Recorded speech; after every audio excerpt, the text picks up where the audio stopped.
Bismillahirrahmanirrahim. Assalamualaikum warahmatullahi wabarakatuh.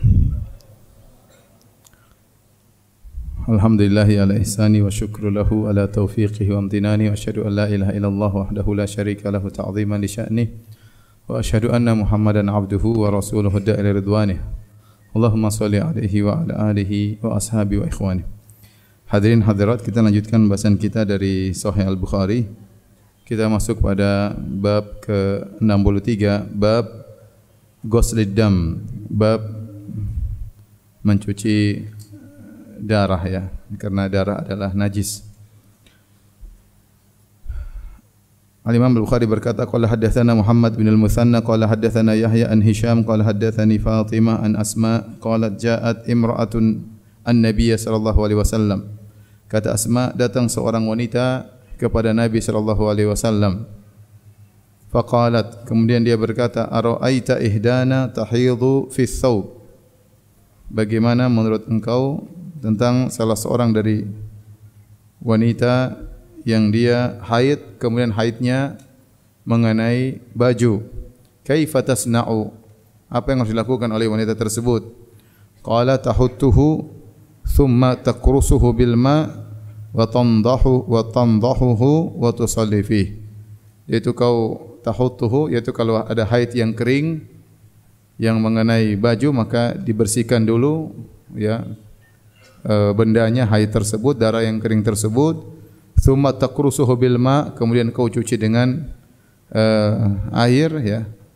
Setelah kau cuci dengan air menghilangkan najisnya, kemudian tandahu disebutkan oleh para ulama maksudnya dicuci lagi ketiga kali ya.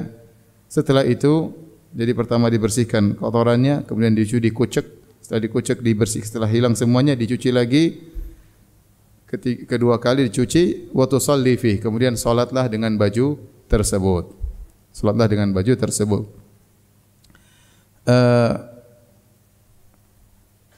Dalam hadis ini Asma berkata, ja'at imra'atun, datang seorang wanita kepada Nabi. Disebutkan dalam riwayat yang lain, wanita tersebut yang datang kepada Nabi dialah Asma sendiri ya.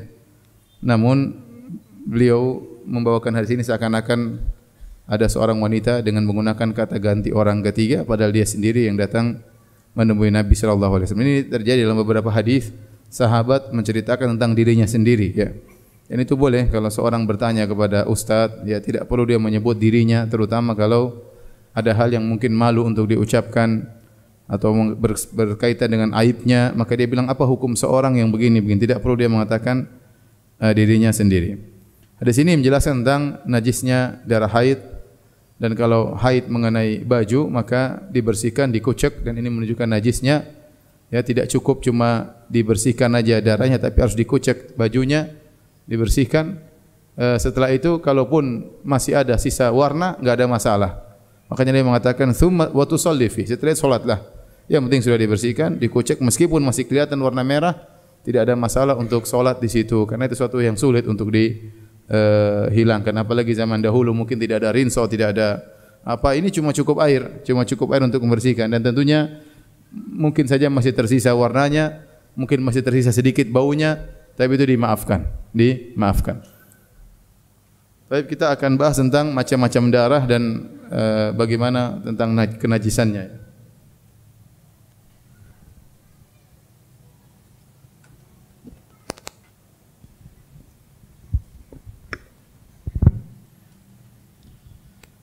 Darah secara umum ya ada 3. Yang pertama adalah darah hewan yang haram dimakan. Contohnya anjing, B2 ya. Siapa lagi? Binatang buas dan lain-lainnya. Maka ini kata para ulama, darahnya najis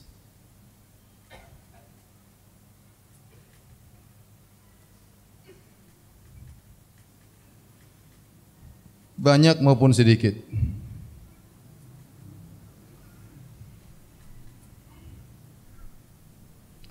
Kemudian yang kedua adalah darah, sini darah hewan yang bangkainya suci, seperti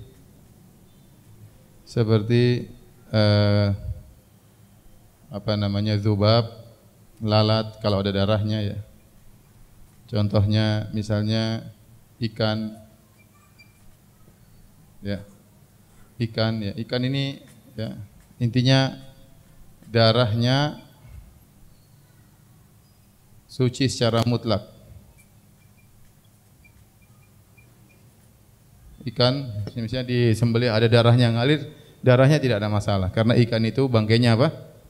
Bangkainya suci ya.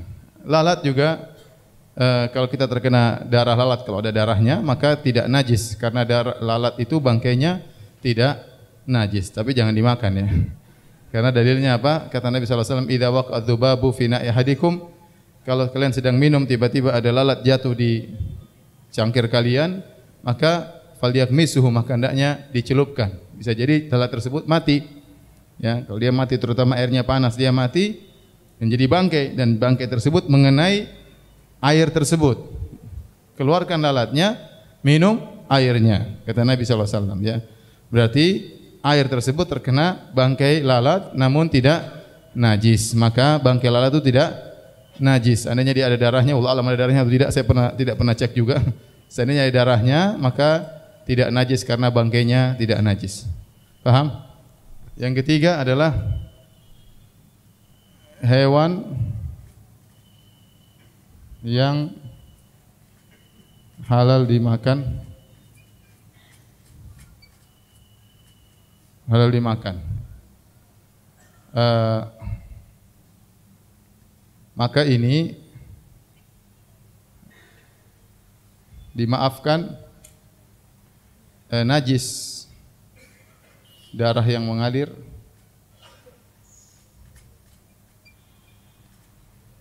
dama masfuhan, kata Allah Subhanahu wa taala, au dama masfuhan, darah yang mengalir. Kemudian dimaafkan darah yang tersisa. Misalnya seorang menyembelih ayam, darahnya sudah mengalir, darah mengalir. Kemudian setelah itu masih tersisa darah di badan-badannya, maka itu tidak mengapa. Itu termaafkan, itu bukan darah yang mengalir ya. Bukan darah yang mengalir. Baik, bagaimana dengan manusia?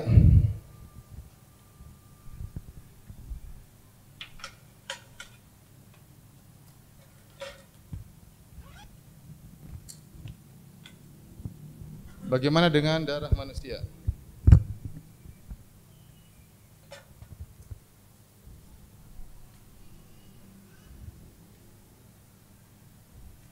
Darah manusia.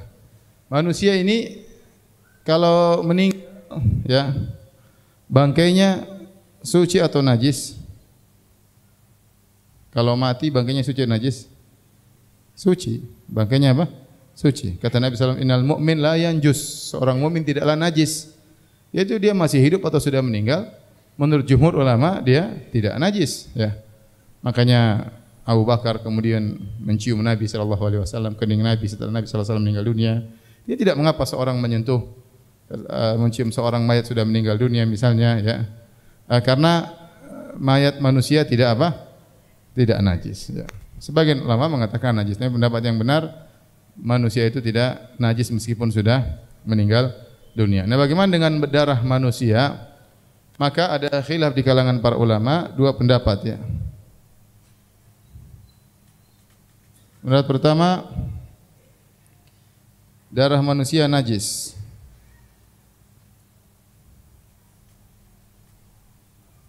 Kecuali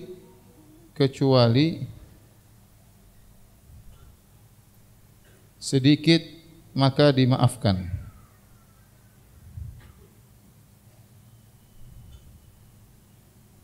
Dimaafkan seperti setetes, dua tetes,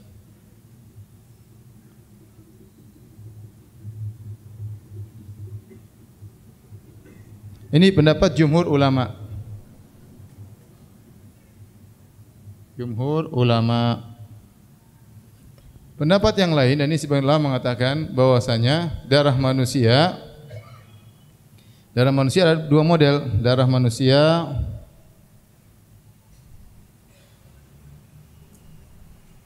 dua model. Yang keluar dari sabilain. Maksudnya kubul atau apa? Dubur. Maka ini najis. Najis. Adapun yang keluar selain dari sabilain maka tidak najis, maka tidak najis.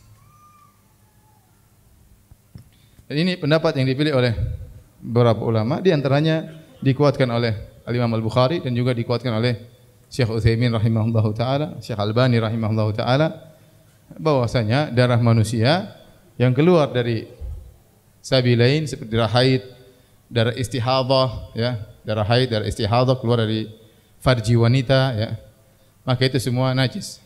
Tapi darah yang tidak keluar dari situ, misalnya darah dari wajah, dari hidung, darah dari luka, maka itu tidak najis ya. Kenapa? Karena tidak ada dalil yang menunjukkan kenajisannya. Tidak ada yang menunjukkan kenajisannya. Terus yang kedua, para sahabat terbiasa mereka berperang, sebagaimana pernah kita sampaikan dalam Sahih Bukhari, bahwasanya mereka terluka dan mereka tetap sholat dalam darah-darah yang mengenai badan mereka.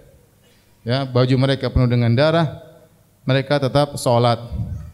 Kalau jumhur mengatakan dalam darurat, ya, dalam kondisi darurat. Tapi zahirnya tidak. Mereka terbiasa perang dan darah mereka dalam kondisi luka, mereka tetap sholat meskipun darah keluar. Seperti juga kisah Abbad bin Bishr, sudah pernah kita sampaikan juga radhiyallahu anhu. Setelah dia sholat, kemudian ada yang panah dia, darah mengalir, panah tertancap di tubuhnya, dia terus sholat. Panah kedua, dia masih terus sholat. Panah ketiga, dia terus sholat. Dia tidak ingin menghentikan sholatnya. Kenapa? Karena dia sedang baca surat Al-Kahfi. Ini tidak ingin putus di tengah jalan. Sampai akhirnya terluka dan dia tetap sholat dan tidak mengapa. Kemudian di antara dalil juga hewan kalau dia masih hidup, kata Nabi SAW, kalau dia masih hidup, kemudian seorang lempar misalnya kapak, kemudian memotong badannya, maka badannya jadi mayit. Badannya jadi apa? Jadi mayit, najis. Ya, karena tidak disembelih. Karena tidak disembelih. Ya, yang tidak najis kalau hewan disembelih, halal dimakan.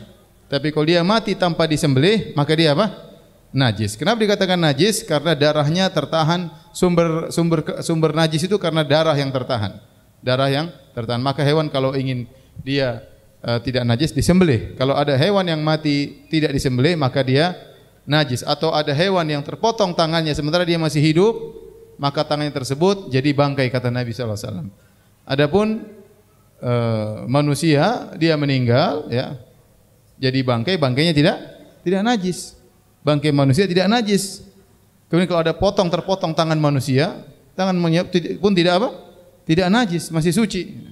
Nah, kalau begitu darah manusia itu apa? Tidak najis. Paham? Kalau bangkainya tidak najis, berarti yang dalam bangkainya termasuk darahnya tidak najis. Kalau ada manusia terpotong tangannya tidak jadi najis. Demikian juga darah yang ada dalam tangan tersebut juga tidak jadi najis. Ini pendapat yang saya lebih kuatkan. Saya pilih ini pendapat ini. Meskipun dia pendapat minoritas ulama. Minoritas ulama bahwasanya darah yang najis hanya yang keluar dari kubul ataupun dubur. Adapun jumhur ulama, ya 4 mazhab mengatakan darah manusia semuanya najis dan dimaafkan hanya kalau setetes atau 2 tetes atau 3 tetes, ya itu yang dimaafkan. Damun yasir, darah yang sedikit. Tapi secara umum darah itu hukumnya najis, ya. Dan ini agak repot ya, karena kalau kita bilang darah najis, darah bekam najis ya. Terus transfusi darah juga transfusi apa? Najis, repot ya. Agak repot ya.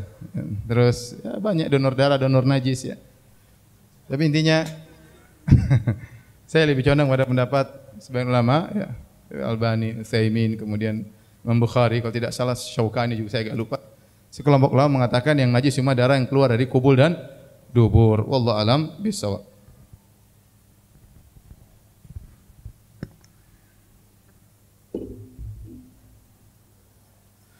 Baik.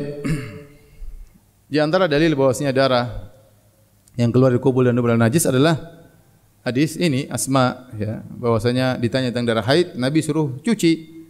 Nabi suruh kalau ada mengering darahnya dibersihkan, kemudian dikucek, kemudian setelah itu dicuci lagi. Setelah itu salat enggak apa-apa, tapi Nabi menyuruh mencuci itu menunjukkan darah haid adalah najis. Baik. Hadis berikutnya Imam Bukhari berkata qala haddatsana Muhammad qala haddatsana Abu Muawiyah qala haddatsana Hisham an abihi an Aisyah qalat. Dari Aisyah radhiyallahu taala anha ia berkata ja'at Fatimatu ibnatu Abi Hubeish. Fatimatu bintu Abi Hubeish ila Nabi sallallahu alaihi wasallam. Kepada Nabi sallallahu alaihi wasallam dia berkata, "Ya Rasulullah, inni imra'atun ustahadhu fala athhur." Ya Rasulullah, aku adalah seorang wanita yang istihadah dan aku tidak pernah suci. Afa ada'u salat? Apakah aku tinggalkan salat? Dia ada beberapa wanita di zaman Nabi SAW yang terkena darah haid, darah istihadah. Saya lupa ada beberapa, 7 atau lebih daripada itu. Tapi sebagian ulama mengumpulkan nama-nama mereka yang terkena istihadah, yaitu darah haid tidak berhenti. Itu darah keluar dari kemaluan tidak berhenti. Ini imra'atun ustahadhu fala athhur. Aku adalah wanita yang istihadah dan aku tidak suci. Apakah aku tidak salat? Wa qala Rasulullah sallallahu alaihi wasallam la. Ya. Artinya tetap salat. Jangan kau tidak salat. Inna madzalika irqun wa laysa bihaidin. Sungguhnya istihadah itu adalah darah yang keluar dari urat, bukan darah haid. Fa idza aqbalat haidatuki fada'is salat. Kalau tiba waktu haidmu, selama musim darah keluar tersebut tiba jadwal haidmu, maka tinggalkanlah salat. Wa idza adbarat, kalau sudah lewat jadwal haidmu, faghsili anki dama thumma shalli, maka bersihkanlah darah darimu, kemudian salat. Kemudian apa? Salat. Qal wa qala abi, dan berkata bapakku yaitu Urwah bin Zubair, dia menukilkan sabda Nabi, thumma tawadda'i li kulli salatin, maka hendaknya kau berwudu setiap kali salat, hatta yaji'a dzalikal waqt, sampai datang waktu haidmu, jadwal haidmu. Ini wanita disebut dengan wanita istihadah. Ini sudah belum? Kalau sudah tolong dihapus.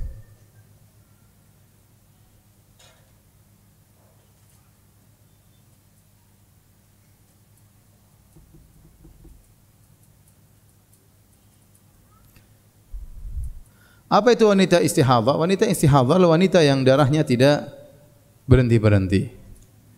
Ustaz, kalau dia tidak darahnya keluar sampai 14 hari bagaimana? Bagaimana kalau 15 hari? Ya. Sebenarnya baru berpendapat bahwasanya haid terpanjang adalah 15 hari. Haid terpanjang adalah 15 hari. Karena pertama, asal wanita adalah suci. Asal wanita suci, adapun haid adalah tarik, perkara yang datang. Kalau ternyata seorang haid sampai 20 hari, sucinya cuma 10 hari, berarti asal wanita adalah apa? Haid. Paham? Berarti yang benar bahwasanya haid itu paling maksimal setengah bulan, 15 hari atau 14 hari itu paling maksimal. Agar kita katakan bahwasanya wanita itu apa? Suci. Asalnya suci kemudian datang haid. Kemudian juga Nabi SAW mensifati wanita dengan nisfuddin, setengah agamanya, berarti maksimal setengah agamanya, setengah bulan dia tidak salat, setengah umurnya dia tidak salat. Berarti maksimal wanita itu haid 15 hari. Nah, kalau ada wanita yang darah keluar sampai 20 hari, berarti sejak hari ke-16 dan seterusnya itu adalah darah istihadah, maka tidak dianggap sebagai haid. Maka begitu hari ke-16, maka dia mandi bersih, kemudian dia boleh berhubungan dengan suaminya karena darahnya darah penyakit, darah istihadah, bukan darah haid. Kalau darah haid tidak boleh digauli di kemaluan, ya, tetapi Kalau darah istihadhah boleh dan dia berwudu setiap kali hendak salat. Dan dibolehkan bagi wanita yang istihadhah untuk menjamak salat, apalagi darahnya tidak berhenti-berhenti. Sepanjang setahun terus darahnya tidak pernah berhenti, maka dia boleh menjamak salat zuhur dengan asar, maghrib dengan isya, ya. Boleh. Kalau dia mandi bagus, tetapi hanya sunnah, tidak wajib. Yang wajib adalah wudu setiap kali hendak apa? Salat. Wudu setiap kali hendak salat. Baik. Ini bagi ibu-ibu ya, atau bapak-bapak yang istrinya mungkin terkena istihadhah. Jadi darah istihadhah.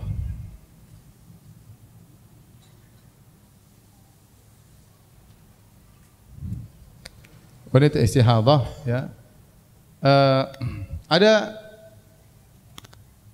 bagaimana dia menentukan waktu haidnya? Karena darah terus-menerus, sementara di antara darah yang keluar terus-menerus tersebut ada jadwal haidnya. Bagaimana dia menentukan kapan jadwal haidnya, kapan berhentinya? Ya, maka timbul pertanyaan, kapan jadwal haidnya? Karena kata Nabi sallallahu alaihi wasallam, ya, tawaddu'i li kulli salatin hatta jaa'a dzalikal waqt. Salat wudulah engkau setiap kali salat sampai datang waktu haidmu. Kalau waktu haidmu berhenti. Sementara dia darah terus keluar, kapan haidnya, kapan enggak haidnya. Kalau wanita normal wajar dia tahu darahnya keluar, haid, darahnya berhenti berarti sudah suci. Nah, kalau itu yang istihadhah, darah keluar tidak berhenti-berhenti, ya. Kapan dia tahu darahnya haid atau tidak? Maka saya sampaikan aja pendapat yang kuat, ya. Maka yang pertama, dia mengenal jadwalnya sebelum terkena penyakit istihadhah. Jadi kalau seorang wanita biasanya dia haid di awal bulan Qamariyah, dia tahu, ya. Berarti jadwalnya itu, dia tetapin aja setiap tanggal 1 sampai tanggal 7 jadwal haid saya. Begitu dia kena penyakit sudah ditetapkan setiap tanggal 1 tanggal 7 bulan Qamariyah adalah jadwal haidnya. Karena dia sudah punya jadwal yang dia kenali sebelum terkena penyakit istihadhah, maka dia berpegang dengan jadwal haidnya tersebut. Paham? Paham. Antum enggak paham aja, kayak tahu jadwal aja. Yang kedua, jika dia tidak tahu atau lupa jadwalnya, maka dia melakukan tamyiz. At-tamyiz.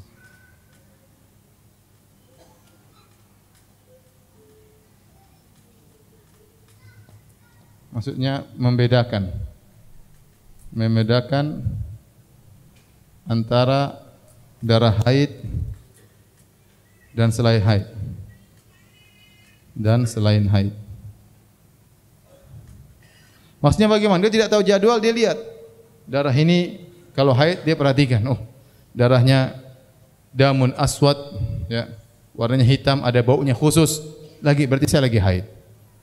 Kalau sudah berubah darahnya jadi darah biasa, tidak seperti darah haid, maka berarti dia suci. Paham? Tapi ini agak repot, cara ini agak repot. Terkadang lihat ini darah haid, kemudian besok sudah suci, besok lagi sifat darah haid. Ini repot. Tetapi seandainya dia tidak bisa menempuh cara pertama, maka dia tempuh cara kedua. Dia membedakan mana darah haid, kapan bukan darah haid. Kalau ternyata ketiga tidak tahu jadwal sebelumnya dan tidak bisa membedakan,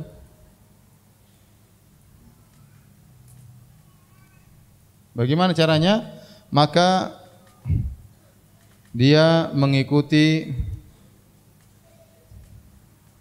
jadwal kerabatnya. Dia tidak tahu kapan dia jadwalnya, kapan dia enggak ngerti. Kemudian dia enggak bisa membedakan juga, dia enggak tahu. Kalau enggak tahu gimana? Udah, dia mengikuti jadwal kakaknya misalnya, kakaknya atau adiknya. Kapan kakaknya haid, biasanya berapa hari, ya udah dia ikut aja jadwal apa? Kakaknya atau adiknya. Ada sebagian wanita haidnya 7 hari, ada sebagian wanita haidnya 8 hari. Dan itu biasanya mirip-mirip dengan ibunya, mirip kakaknya. Ada wanita haidnya sampai 9 hari ya. Ada yang 10 hari ya. Kasihan puasanya, suaminya puasa 10 hari. Ada yang haid cuma 5 hari. 5 hari dalam sebulan ya. Baik, ini istihadhah. Wanita istihadhah ya, wanita istihadhah. Wanita istihadhah ya, berwudu setiap kali apa? Kali salat. Adapun mandi boleh, adapun mandi hanya disunahkan.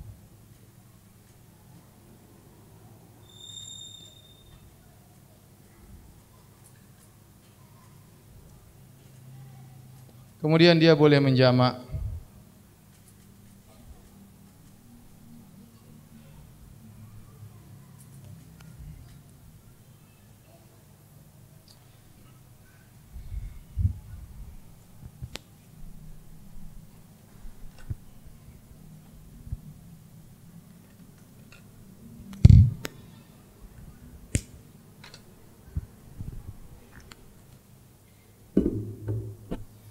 Baik, kita lanjutkan.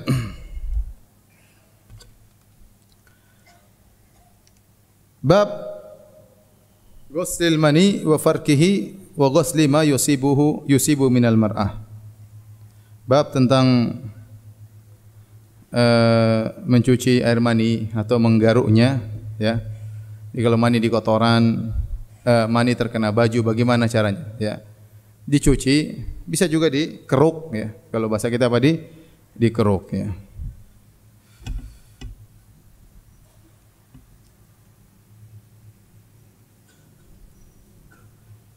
Hadis-hadis banyak ya dibawakan oleh Imam Al-Bukhari. Di antaranya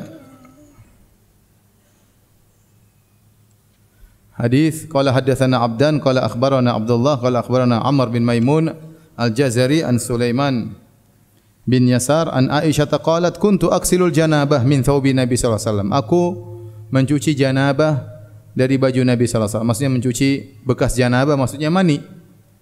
Nabi berhubungan dengan istrinya, kemudian terkena baju Nabi sallallahu alaihi wasallam. Maka Aisyah mencucinya. Fa yakhruju ila salati. Kemudian Nabi sallallahu alaihi wasallam keluar untuk salat. Wa inna buqa'al ma'i fi thawbihi, dan masih ada sisa air di bajunya. Artinya masih basah. Cucian air tadi masih basah dan Nabi sudah apa? Salat, tidak tunggu kering. Kemudian hadis berikutnya, haddatsana Qutaibah qala haddatsana Yazid qala haddatsana Amr an Sulaiman qala sami'tu Aisyah radhiyallahu anha tahwil qala haddatsana Musaddad qala haddatsana Abdul Wahid qala haddatsana Amr bin Maimun an Sulaiman bin Yasar qala sa'altu Aisyah 'anil mani yusibu thawb. Aku bertanya kepada Aisyah tentang mani yang mengenai baju. Qalat kuntu aksiluhu min thawbi Rasulullah sallam. Aku pernah mencucinya dari baju Nabi sallallahu alaihi wasallam. Fa yakhruju ila salati, dan Nabi keluar untuk salat. Wa atharul ghusli fi thawbi buqa'ul ma. Dan masih ada sisa cucian, yaitu warna kering dan basah, yaitu masih ada basahnya di bajunya, dan Nabi sudah salat meskipun belum kering. Ini semua dalil ya, bahwasanya air mani adalah suci, tidak najis. Terlebih lagi datang dalam sebagian riwayat, kata Aisyah radhiyallahu taala anha, atau Aisyah radhiyallahu taala anha ya, kanat taslutul mani min thawbihi bi irqil idkhir. Aisyah pernah membersihkan mani dari baju Nabi sallallahu alaihi wasallam dengan batang kayu idkhir. Tsumma yusalli fi. Kemudian Nabi pun salat dengan baju tersebut. wa tahukkuhu min thawbihi yabisan, dan Aisyah pernah menggaruknya dari mani yang sudah kering. Jadi air mani terkena baju Nabi sallallahu alaihi wasallam, kemudian dikeringkan oleh Aisyah radhiyallahu anha, digaruk. Tsumma yusalli fi, tidak dicuci. Kemudian Nabi salat di situ dengan baju tersebut. Kemudian juga dalam hadis Aisyah berkata, hadis riwayat Muslim, laqad ra'aituni wa inni la ahukkuhu min thawbi Rasulillah sallallahu alaihi wasallam yabisan bi dhufri. Sungguh aku melihat diriku, aku menggaruk mani Rasulullah sallallahu alaihi wasallam dari bajunya yang sudah kering dengan kukuku. Jadi mani Nabi dibersihkan oleh Aisyah dengan kuku Aisyah radhiyallahu anha. Kemudian juga Aisyah dalam hadis yang lain dari Hammam bin Al-Harith, anna Aisyah ta'ankarat ala dhaifiha ghaslahu thawba faqalat lima afsada alaina thawbana innama kana yakfihi an yafruqahu bi asabihi farubbama faraqtuhu min thawbi Rasulullah sallallahu alaihi wasallam bi asabihi. Jadi ada tamu datang ke rumah Aisyah, dia ikut mencuci baju Nabi sallallahu alaihi wasallam, kemudian ada bekas mani dicuci, ya, gosok-gosok, dikoyak-koyak. Maka Nabi bilang, Aisyah mengatakan tidak perlu, jangan kau rusak baju kami, tidak perlu. Mungkin baju dulu kalau dikucek-kucek mudah rusak zaman dahulu, ya. Enggak usah dikucek-kucek, cukup diginiin. Saya pernah mengkorek mani Nabi sallallahu alaihi wasallam dengan kukuku atau dengan jariku. Ya, ini semua dalil bahwasanya air mani adalah tidak najis. Sisi pendalilannya apa? Sisi pendalilannya, karena kalau air mani itu najis tidak cukup hanya sekedar dikeruk, harus dicuci. Sebagaimana tadi haid, kita sudah bilang haid. Tahutuhu thumma takrusuhu bil ma. Kata Nabi, bersihkan dulu bendanya, kemudian digosok dengan apa? Dikucek dengan apa? Air. Karena itu najis. Ya tidak cukup kalau sudah kering cuma diginiin, tidak boleh. Kalau ada kotoran misalnya, kotoran manusia terkena baju, ya kotoran anak bayi misalnya kena baju, maka kita tidak, kalau sudah kering tidak cukup menjadi keruk aja, harus dicuci karena itu najis. Tatkala mani Nabi sallallahu alaihi wasallam tidak dicuci, tatkala kering hanya di apa? Dikeruk, itu dalil bahwasanya air mani tidak najis. Sebenarnya membantah, ini pendapat mazhab Syafi'i, mazhab Ahmad bin Hanbal, ya, jumhur, ya. Kemudian sebenarnya mengatakan bahwasanya ini kekhususan Nabi sallallahu alaihi wasallam, maninya tidak najis. Namun dibantah oleh para ulama karena Nabi sallallahu alaihi wasallam air maninya tadi minal janabah, karena Nabi berhubungan dengan Aisyah. Maka kalau air mani Nabi, jadi mani tersebut yang tertempel di baju bercampur antara maninya Nabi dengan maninya Aisyah radhiyallahu taala anha. Kalau seandainya maninya Nabi tidak najis, tentu maninya Aisyah yang apa? Najis. Tapi tatkala tidak dicuci berarti dua-duanya tidak najis, baik mani laki-laki maupun mani apa? Perempuan. Ini menunjukkan bukan kekhususan Nabi sallallahu alaihi wasallam, karena mani yang dikorek oleh Aisyah itu percampuran antara mani Nabi dengan maninya siapa? Aisyah radhiyallahu taala anha. Seandainya mani Aisyah itu najis, maka tidak cukup cuma apa? Dikeruk. Paham? Berarti mani manusia itu apa? Suci. Al-Imam Ibnul Qayyim dalam kitabnya Bada'iul Fawaid menyebutkan debat antara dua orang, yang satu mengatakan air mani najis, yang satu mengatakan air mani tidak najis. Kalau enggak salah Ibnu Aqil dari mazhab Hambali. Satu mengatakan tidak najis, satu mengatakan najis. Akhirnya ada yang tanya, ente sedang debat apa? Saya ingin mendebat dia, saya ingin jelaskan bahwasanya asal penciptaannya tidak najis, tapi dia ngeyel, dia mengatakan asal penciptaannya apa? Najis. Jadi yang benar air mani tidak najis, ya. Paham? Ya, tapi dicuci lah. Masa dibiarin aja? Ya, dicuci sebagaimana cuci kalau udah kering dikerok apa tidak? Karena air mani tidak najis. Ini berbeda dengan madhi, berbeda dengan air kencing, berbeda dengan wadi. Coba dihapus.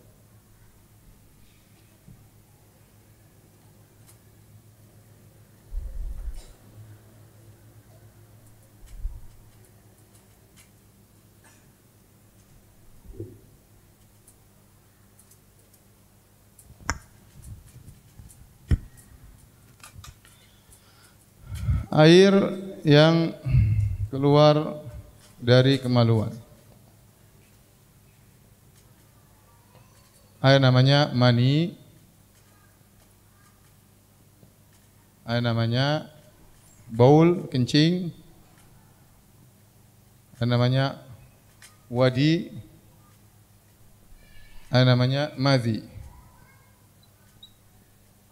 Air mani adalah mimma mani, artinya tertumpahkan, mimma indafik, air yang terpancar tatkala orgasme, ya.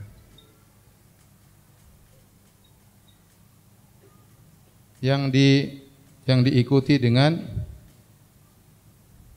futur, yaitu lemas setelah itu, ya. Baik laki-laki maupun perempuan. Kemudian madhi, air yang keluar tatkala bersyahwat, akan tetapi tidak terpancar.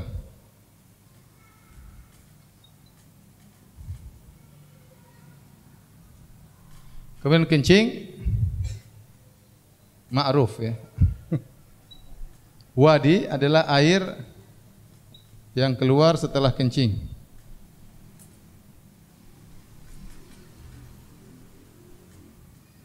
Biasanya agak kental. Lebih kental daripada kencing.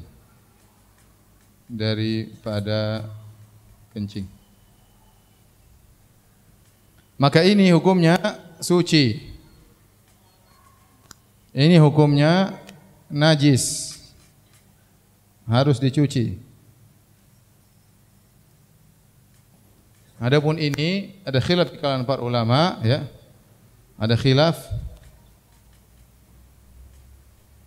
Ada yang mengatakan najis seperti air kencing.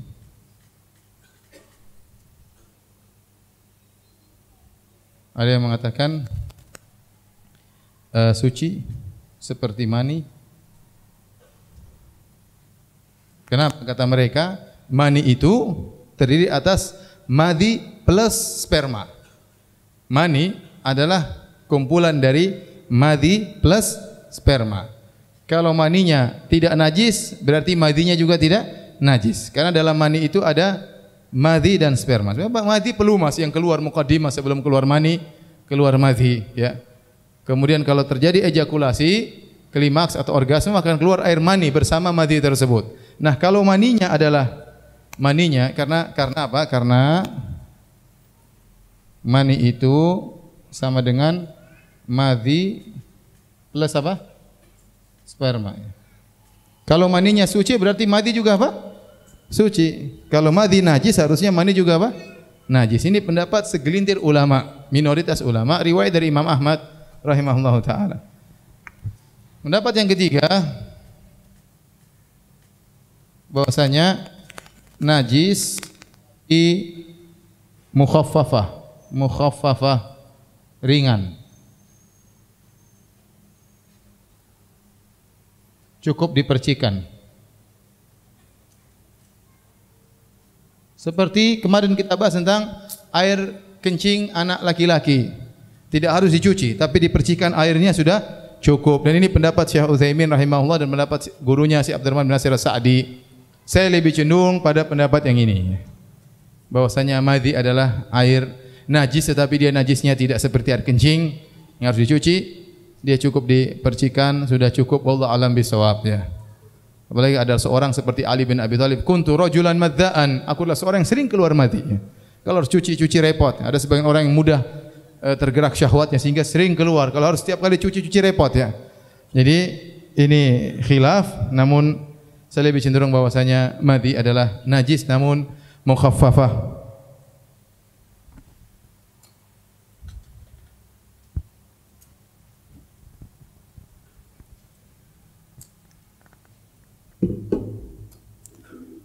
Baik, kita lanjut. Enggak habis-habis ini buku, ya. Bab ke-65. Bab idza ghassala al-janabah wa aw ghairaha falam yadhhab atharuh. Bab tentang kalau seorang mencuci mani atau selainnya namun bekasnya tidak hilang. Bagaimana hukumnya? Tidak mengapa, ya. Seperti tadi orang mencuci darah haid kemudian masih ada sisanya, yang penting sudah dicuci, meskipun ada warnanya masih ada, baunya masih ada, tetap sudah dianggap bersih, ya. Kalau hilang baunya, apalagi zaman dahulu tidak ada rinso, tidak ada deterjen, ya. Al-Imam Bukhari berkata, qala hadatsana Musa bin Ismail Al-Minqari, qala hadatsana Abdul Wahid, qala hadatsana Amr bin Maimun, qala sami'tu Sulaiman bin Yasar fi thawbi tusibuhu al-janabah. Qalat Aisyah, aku mendengar Sulaiman bin Yasar tentang baju yang terkena mani, maka Aisyah berkata, kuntu aksiluhu min thawbi Rasulillah. Aku mencuci mani dari baju Nabi sallallahu alaihi wasallam. Thumma yakhruju ila salat. Kemudian Nabi salat, wa atharul ghusli fihi buqaul ma, dan masih ada sisa cucian tersebut, ya. Jadi cuma di bagian, tidak semuanya dicuci, bagian yang terkena apa? Mani saja. Ya, tidak dicuci baju tapi bagian. Kemudian Nabi keluar masih ada basah dan Nabi tetap salat, tidak jadi masalah, ya. Meskipun belum kering.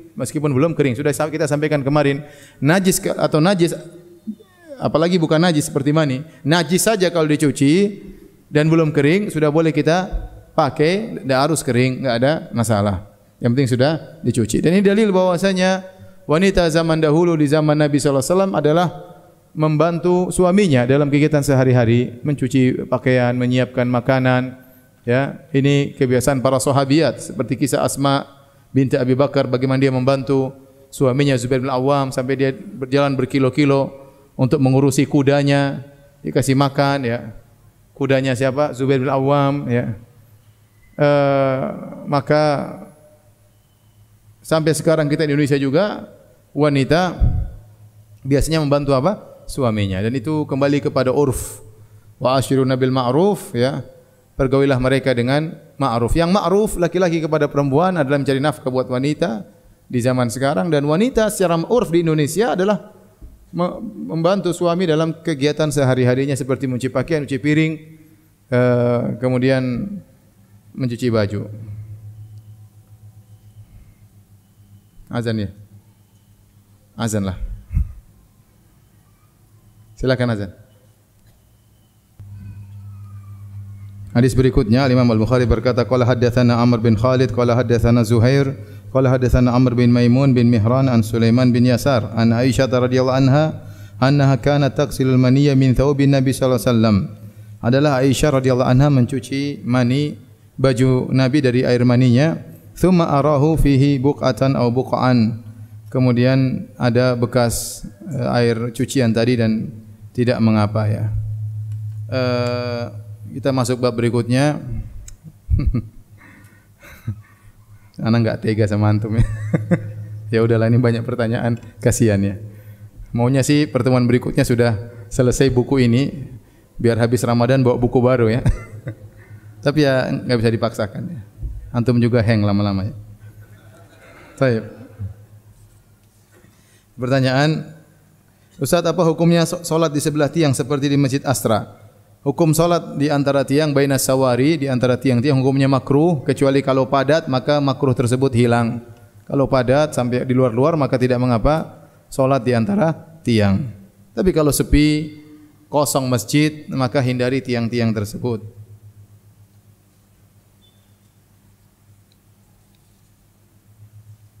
Jika seorang wanita haid lalu setelah 5 hari yakin bahwa sudah selesai dan sudah mandi wajib dan juga salat, namun tatkala setelah salat ternyata masih ada darah kecoklatan, dan keesokan harinya sudah yakin bersih, mandi wajib dan salat, ternyata masih ada lagi flek kecoklatan.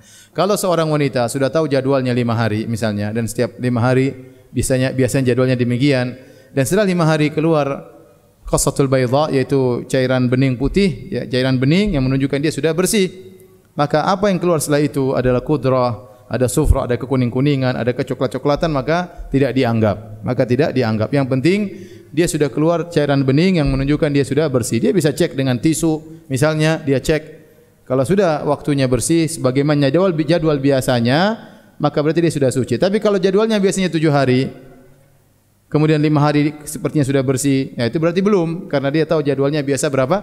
7 hari. Jadi kalau dia sudah tahu jadwalnya, memang sudah waktunya bersih dan sudah keluar cairan bening, setelah itu keluar bercak-bercak, maka tidak pengaruh, dia masih dalam kondisi suci. Ustaz, bagaimana jika haid setelah sudah berhenti, lalu kita melakukan hubungan, tapi malah keluar lagi darahnya, padahal seharian darahnya sudah tidak keluar? Ini kembali lagi, apakah dia sudah suci belum? Kalau dia sudah suci, ya, jangan-jangan belum waktunya suci. Suaminya sudah maksa-maksa, akhirnya dia terpaksa, atau tidak terpaksa, memang juga pingin melayani suaminya. Jadi kalau sudah waktunya suci, ya nggak ada masalah ya. Tapi kalau belum waktunya suci, kemudian dia melakukan, maka salah. Terkadang di tengah-tengah darah haid, misalnya dia haid 7 hari, hari ketiga terkadang bersih, tapi dia tahu itu belum waktunya bersih. Bersihnya tersebut bukan berarti dia sudah suci, belum, karena dia tahu jadwal haidnya berapa?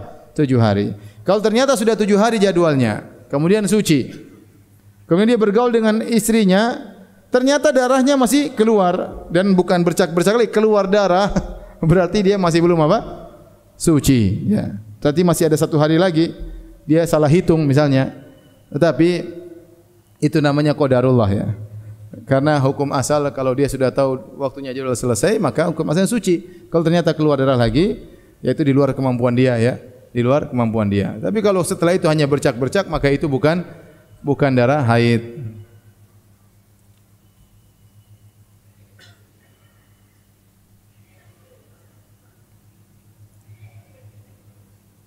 Ustaz, ana haid di waktu 7 hari, namun di pertengahan Ramadan ana keluar darah lagi dalam waktu 4 hari. Itu bukan haid, itu bukan haid, itu darah istihadah tadi, keluar di luar jadwal.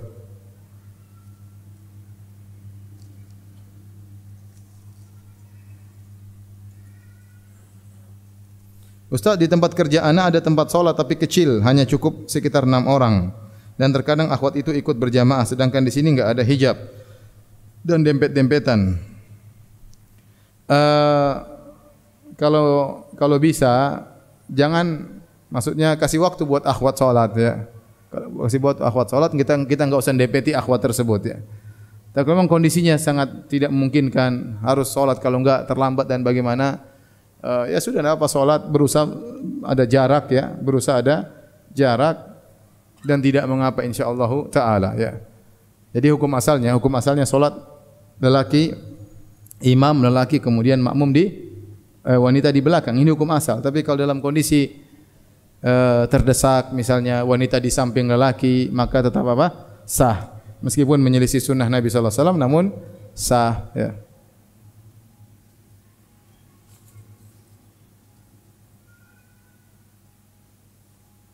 Apakah hukum wanita hamil muda berangkat haji? Jadwal haji tahun ini. Apa harus berangkat atau mengikhlaskan bayi? Enggak, tanya dokter ya. Kalau bahaya bagi bayinya karena kegiatan melelahkan ya, maka sayang bayinya ya, jangan sampai keguguran. Tapi kalau dokter mengatakan kandungannya kuat sampai di sana, tapi jangan tawaf, dorong, semuanya dorong. Suruh suaminya dorong, sa'i dorong, enak malah kan, dorong terus. Saya pernah haji sama istri saya hamil 3 bulan kalau nggak salah. Saya dorong terus ya, karena mengandung dan tidak apa-apa, alhamdulillah. Sekarang keluar anaknya sudah dia lahir tahun 2008, sudah 10 tahun ya. Sudah 10 tahun ya. Jadi kalau memang dokter mengatakan tidak mengapa, dan tadi sang suami yang harus dorong terus tawafnya, sa'inya, lempar jamarotnya, kalau tidak memungkinkan, khawatir keguguran, diwakilkan, tidak ada masalah. Malah lebih enak. Semuanya dilakukan oleh apa? Suami. Biar suami yang capek. Apa fungsinya jadi suami?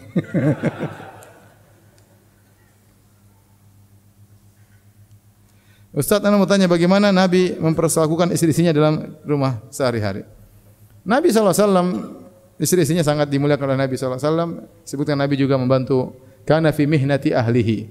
Nabi SAW terkadang membantu kegiatan istrinya, ya, membantu kegiatan istrinya. Jadi Nabi membantu istrinya. Jadi istrinya juga kerja, tapi dibantu oleh Nabi SAW. Mungkin dalam urusan rumah tangga. Terkadang Nabi SAW menjahit bajunya sendiri, terkadang perbaiki sendalnya sendiri, ya. Tapi istrinya juga pengertian tadi, istrinya mencuci, istrinya melayani Nabi SAW, ya.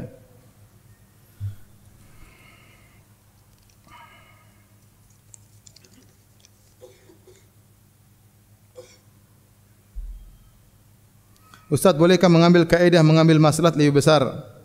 Yaitu saya ingin segera menikah untuk menundukkan fitnah syahwat dan pandangan. Namun pernikahan tersebut acara walimahnya tidak sesuai syar'i. Karena saya ingin menjelaskan konsep walimah syar'i keluarga, namun saya masih fakir ilmu. Belum lagi pandangan masyarakat di tempat saya yang belum mengenal walimah syar'i dan nanti dianggap aneh, tidak umum dan lain-lain. Saya ingin segera menikah karena seringkali fitnah syahwat membuat saya futur. ya udah nikah saja ya. Nikah saja. Kalau tidak syar'i bukan urusan kita. Yang penting kita sampaikan, saya maunya begini. Kalau orang tua maksa di luar kemampuan kita, jangan sampai pernikahan kita apa? Gagal ya. Mudaratnya lebih besar. Nikah aja enggak ada masalah ya. Ustaz, ana mau tanya, apa benar disunahkan kita sebelum mandi itu harus berwudu dulu lalu mandi? Jika kita mandi lalu berwudu itu namanya menyelisih Nabi sallallahu alaihi wasallam. Dan jika kita berwudu lalu mandi terus berwudu lagi namanya berlebihan. Mandi junub disunahkan berwudu sebelum mandi junub. Kalau mandi biasa tidak harus berwudu. Kalau mau salat berwudu. Sudah kita jelaskan mandi biasa tidak menghilangkan hadas, maka harus berwudu. Tapi kalau mandi junub, seorang yang penting tubuhnya basah semuanya sudah sah. Tapi dan disunahkan dia berwudu sebelumnya. Dia bersihkan dulu yang kotor, kemudian dia berwudu sebagaimana wudu hendak salat, kemudian dia mandi. Mandi dia basahkan kepalanya 3 kali, kemudian dia siramkan kepalanya, kemudian kanan, kemudian kiri. Mandi itu mandi sesuai dengan sunnah. Ya, seandainya dia langsung mandi tanpa berwudu dulu, maka sudah sah, enggak ada masalah, dia langsung boleh salat. Karena wudu tatkala mandi junub hukumnya sunnah, tidak wajib. Tidak semuanya meninggalkan sunnah berarti menyelisihi. Ini jangan disalahpahami ya. Seorang misalnya dia salat langsung salat duhur, dia tidak salat qobliyah. Apakah dikatakan dia menyelisihi Nabi? Tidak, karena menyelisihi Nabi itu kesannya buruk. Tapi dikatakan dia tidak menjalankan apa? Sunnah. Tidak semua meninggalkan sunnah dikatakan apa? Menyelisihi. Faham? Biasanya menyelisih itu meninggalkan sunnah dan datang dengan lawannya, itu baru menyelisihi ya. Ustaz, apa hukumnya memakai aplikasi modifikasi? Apa itu? Aplikasi tidak resmi. Kalau yang jelas itu saya tidak tahu, tapi intinya kalau itu adalah aplikasi yang apa namanya bajakan, maka tidak boleh. Kalau antum punya barang dibajak orang, antum ridho enggak? Antum enggak ridho. Ustaz, jika pada saat berhubungan pasutri kemudian istri mengeluarkan darah haid, kita berhubungan, apa hukumnya? Karena darah haid keluar di luar perkiraan, jadwal datangnya darah haid. Ya enggak apa-apa, tinggal dicabut, jangan dilanjutkan. Kalau ternyata lagi berhubungan luar darah haid, keluar darah, cabut, sudah berhenti ya. Karena tidak boleh. Tapi kita tidak berdosa. Karena waktu kita menghubunginya, dia tidak sedang apa? Haid. Tapi kalau sudah selesai baru lihat haid, ya sudah, ya, namanya kita enggak tahu ya. Enggak tahu, tidak berdosa karena di luar dari yang kita perkirakan. Hukum asalnya dia suci ya. Tapi kalau pas kita sedang berhubungan ternyata keluar darah haid, maka kita berhenti. Ustaz, apabila saat mendapat rangsangan mengeluarkan air mani sedikit, apa perlu mandi wajib? Air mani kita tahu keluar dengan dafak, yaitu dengan ejakulasi ya. Kalau sampai terjadi ejakulasi, terlihat gerakan air mani tersebut keluar dengan ejakulasi, maka sedikit maupun banyak sama saja ya. Tetapi kalau tidak sampai ejakulasi, hanya sebuah air cairan yang keluar dari kemaluan, maka itu berarti madhi, bukan mani. Tapi kalau kita tahu keluarnya air mani meskipun sedikit dengan ejakulasi, berarti itu adalah mani, maka wajib mandi junub. Ustaz, banyak versi tata cara mandi wajib. Tolong berikan tata cara dan dipraktekkan. Waduh. Dah sederhana aja, mandi junub, ente ke kamar mandi. Terus jangan di masjid, di kamar mandi. Terus ente bersihkan kemaluan yang perlu kalau buang air dulu, bersihkan kubul dan dubur. Setelah bersih, kemudian ente berwudu, bismillah ente berwudu. Berwudu biasa. Ente bisa akhirkan kaki, bisa langsung kaki. Ya, disebutkan Nabi mengakhirkan kaki, cuci kaki belakangan karena kotor, Nabi pindah summa tanaha, Rasulullah pindah ke tempat. Tapi kalau langsung wudu selesai enggak ada masalah, lebih ringan bagi kita. Jadi wudu seperti biasa, setelah berwudu kemudian masukkan air di kepala, digosok-gosok biar kena kulit apa? Kepala, kemudian guyur air di kepala, kemudian guyur ke belakang, kemudian ke kiri. Kemudian sudah selesai. Ya. Kemudian sudah selesai. Mau ketemu istri silakan, mau ketemu suami enggak ada masalah. Baik, demikian saja. Insyaallah kita lanjutkan lagi pekan depan. Saya nanti ada pengumuman ya, karena saya pulang dari Makassar hari Selasa. Saya tidak tahu pesawat jam berapa ya. Mudah-mudahan ada pekan depan ya. Demikian, subhanakallah bihamdik, asyhadu an la ilaha illa anta, astaghfiruka wa atubu ilaik. Assalamualaikum warahmatullahi wabarakatuh.